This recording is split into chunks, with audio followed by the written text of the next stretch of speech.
What a beautiful day out here it is at Ocean Beach. I actually took a bodyboard and went out there with Naomi. I don't think I've ever done that before.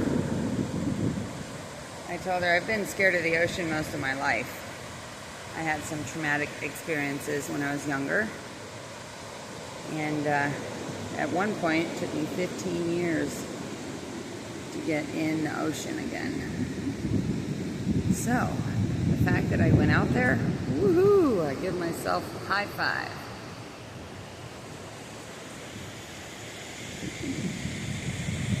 Got a lot of swimmers over there, and a lot of surfers over there.